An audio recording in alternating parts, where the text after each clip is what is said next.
Olá, tudo bem? Vamos a mais um entendimento dos escritos bíblicos, a mais uma mensagem simples e humilde. Espero que ela venha a ser proveitosa para você, tá bom?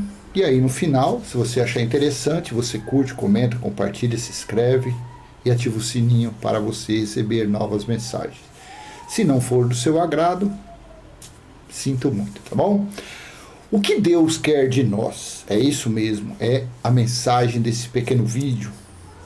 O que Deus, que é o Espírito, não é o Deus que tem por aí, o Deus do dízimo, o Deus do holocausto, o Deus do sacrifício, não. Esse é o Deus da religião, esse é o Deus que gosta de escravizar as pessoas, esse é o Deus que gosta de colocar jugo e fardo pesado sobre os ombros das pessoas, que gosta de escravizar, que gosta de manter os seus seguidores, os seus adoradores algemados, acorrentados, dentro de prisões religiosas. Mas o Deus que é o Espírito, aquele Deus que foi apresentado, que foi estabelecido em João 4, do versículo 20 ao 24, onde Jesus apresentou o Deus que é o Espírito, aquela mulher samaritana, aquele Deus, o que ele quer de nós? Será que esse Deus, ele quer essas coisas que eu falei? Vamos ler Marcos. Assim o Deus da religião gosta de ser servido. Assim é o Deus da religião. Como está em Mateus, capítulo 23, versículo 23. Esse é o Deus que os líderes religiosos têm apresentado para os fiéis, têm apresentado para aqueles que o buscam em templos de pedra.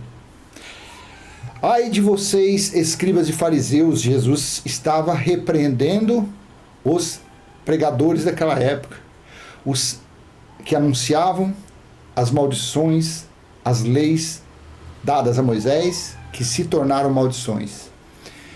É como os religiosos de hoje, o que eles pregam dentro desses templos não é exatamente Moisés, não é exatamente a escravidão mosaica. Então, naqueles dias, quando Jesus esteve nesse plano terreno, durante 33 anos, nesse capítulo e versículo ele disse: ai de vocês, escribas e fariseus hipócritas, porque vocês dão o dízimo da hortelã, do endro e do cominho, e desprezam os preceitos mais importantes da lei, a justiça, a misericórdia e a fé. Mas vocês deviam fazer essas coisas sem omitir aquelas. Então vejam, a prioridade deles, dos seguidores de Moisés, era praticar obras para que, através dessas obras, eles fossem abençoados, eles fossem justificados, eles fossem acolhidos por Deus. Assim eles acreditavam. E eles davam. Eles eram fiéis, eles eram dizimistas fiéis. Mas veja, dízimo nunca foi dinheiro. Dízimo nunca foi 10% do salário. Dízimo sempre foi o mandamento de Deus, sempre foi daquilo que a terra produzisse anualmente. E aqui Jesus estava repreendendo os pregadores, os líderes religiosos daqueles dias, porque eles se preocupavam em tirar 10% das hortaliças, da hortelã, do endro, do cominho. Então eles se preocupavam mais com esses detalhes, com esses mandamentos, com esses preceitos, do que propriamente dito com a justiça, a misericórdia e a fé, que eram comparados muito mais superiores do que dar o dízimo daquelas verduras, daquelas hortaliças. Mas eles não entendiam assim, porque Jesus disse: aqueles que vieram antes de mim são ladrões e salteadores. São ladrões e salteadores. E quem eram esses mercenários? Eram os pregadores, eram os legalistas, eram os seguidores do legalismo de Moisés. Que eles, claro, eles acrescentaram, eles aperfeiçoaram ainda mais as leis. Para o quê? Para agradar a Deus? Não, para agradar as suas doutrinas, para agradar os seus mandamentos, para dar força aos seus argumentos doutrinários carnais. Então eles deram o upgrade naqueles mandamentos. Sabe lá quantos que Deus, eu vou te mostrar o que Deus sempre quis. O que Deus sempre quis desde o início. Vou te mostrar.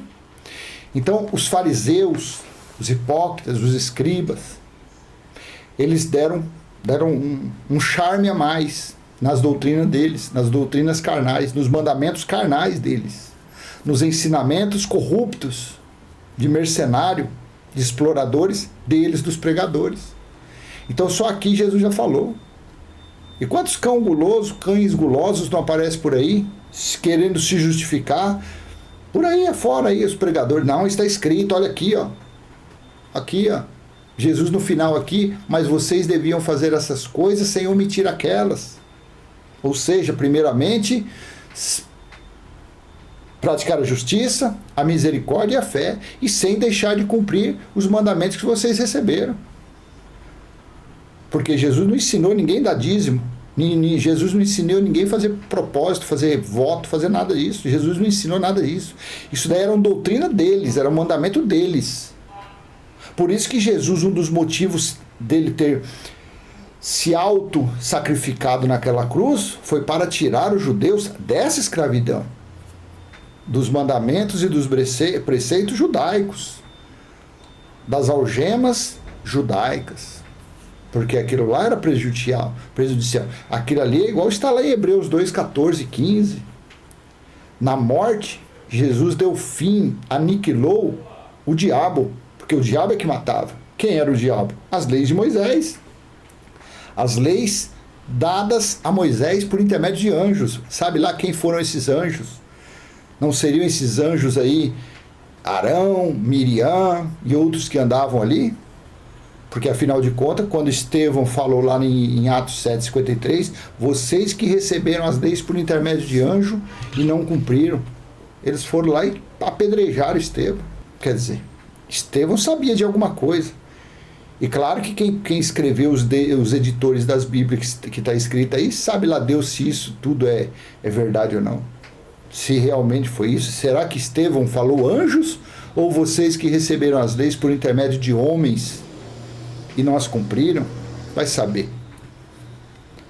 Porque a cada dia mais que Deus vai nos dando entendimento, vai dando discernimento, o próprio Jesus veio apresentar um Deus diferente, um Deus não vingativo, um Deus justo, um Deus de amor. Aí quando você vê o Deus que os fariseus seguiam, pregavam, era um Deus carrasco, era um Deus que gostava de sacrifício, de holocaustos. Consegue entender?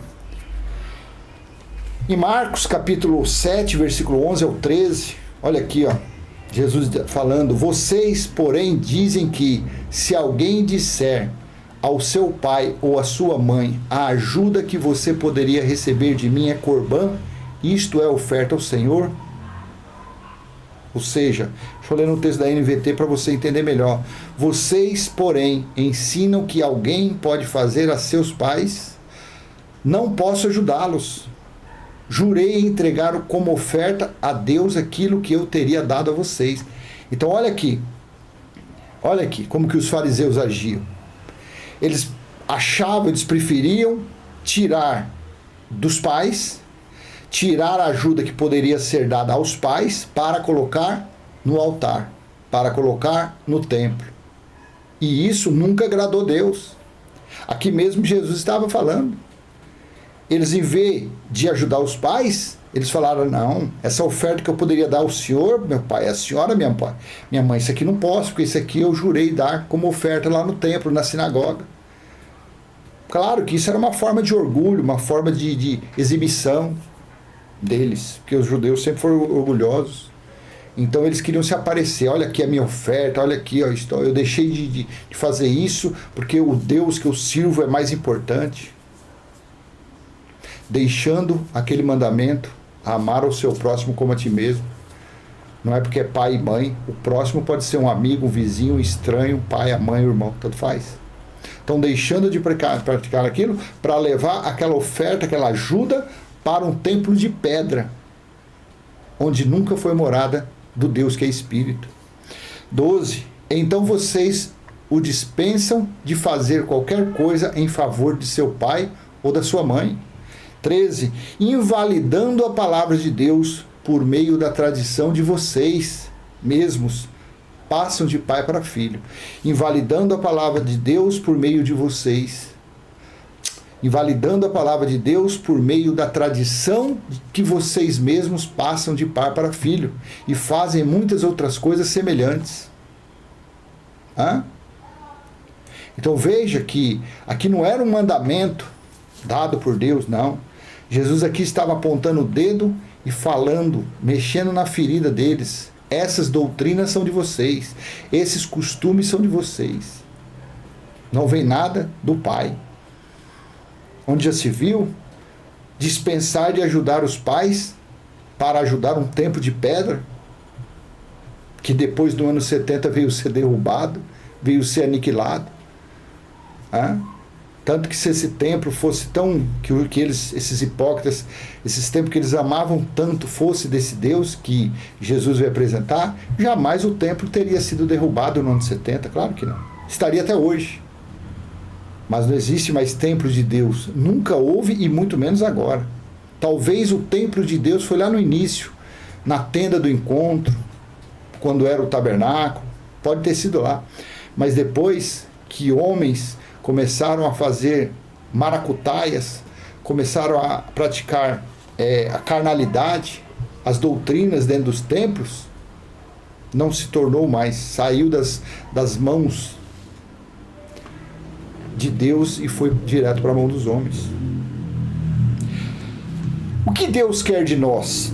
Miqueias capítulo 6, versículos 6 a 8. Olha o subtítulo. O que Deus exige? Com que me apresentarei ao Senhor e me inclinarei diante do Deus excelso? Virei diante dele com holocaustos, com bezerros de um ano? Será que o Senhor se agrada com milhares de carneiros, com 10.000 ribeiros de azeite? Darei o meu primogênito pela minha transgressão, o fruto do meu corpo, pelo pecado da minha alma? 8. Ele já mostrou a você o que é bom e o que o Senhor pede de nós, que pratique a justiça, ame a misericórdia e ande humildemente com o seu Deus. Meu Deus! Será que o morcegão nunca leu isso, gente? Será que o tal do Valdemônio nunca leu isso? Será que o Mala Cheia nunca leu esses versículos aqui? Ele já mostrou a você o que é bom e o que o Senhor pede de você. Não é voto, não é sacrifício, não é catar latinha na chuva, no frio. Não é nada disso, não é pegar 10% do seu salário, não é pegar 10% de uma venda que você fez, não é para você deixar de abastecer a sua família, abastecer os seus filhos, para dizer, esta oferta é corbã, esta oferta eu jurei dar a Deus. Pega lá o envelope numa campanha da Fogueira Bamba, pega lá numa campanha de qualquer porcaria que esses camaradas fazem, aí coloca o dinheiro lá, filhos passando necessidade, contas a pagar, sem mistura, sem uma comida agradável, e deixa lá no envelope. Não, isso aqui não posso mexer porque isso aqui é da campanha. Meu Deus, mas quanto tem ali? Tem 10.000, não posso mexer, tem 20.000. Eu vendi um carro, coloquei ali. E a família passando necessidade. Cambada de mercenário, cambada de hipócrita, cambada de trevas, de cegos. É isso que são esses pregadores, ladrões. Então essa passagem de Miqueias 6:8, ela está ligada, ela está concatenada com o que Jesus disse. Ai de vocês, escribas e fariseus hipócritas, porque vocês dão o dízimo da hortelã, do endro e do cominho, e desprezam os preceitos mais importantes da lei, a justiça, a misericórdia e a fé. Então, o que Deus quer de nós é que nós amamos a Ele sobre todas as coisas, e Ele não está na religião, Ele está lá em Apocalipse 21:3, Ele está em seu templo, e o templo dele é espiritual, e o templo espiritual dele está em nosso espírito. Então, que nós amemos a justiça, amemos a misericórdia, a compaixão, que tenhamos feitos de um bom samaritano para ajudar as pessoas. que nós estejamos sempre propícios a estender a mão ao nosso próximo. É isso que Deus quer, é isso que faz uma pessoa ser feliz, é isso que faz uma pessoa ser diferenciada, é isso que faz uma pessoa falar, não, eu sou abençoada nesse mundo, tá bom? O que Deus quer de nós? Somente isso. Então eu vou deixar essa pequena mensagem com você. Se você conhecer um religioso, principalmente uns que frequentam essas sinagogas grandes, mostra esse vídeo, compartilha, fala, assiste esse vídeo aí, veja o que esse cara está mostrando aí. Vê se o seu pregador, o seu pastor, o seu bispo, o seu padre já falou isso alguma vez para você. Vê se você não está deixando de ajudar os seus filhos, a sua família, para dar como oferta corbã lá no templo de pedra suntuoso, onde somente aqueles poderosos, aqueles pregadores top é que desfrutam, porque aqueles pregadores coitadinhos, vixe, vão para as piores regiões aí, são largados lá, se vira, vive por fé, eles falam assim, vive pela fé, tá bom? Então vou deixar essa mensagem, se chegou aqui, te agradou, curte, comenta, compartilha, se inscreve, até a próxima, um beijo aí no seu coração, tchau, tchau.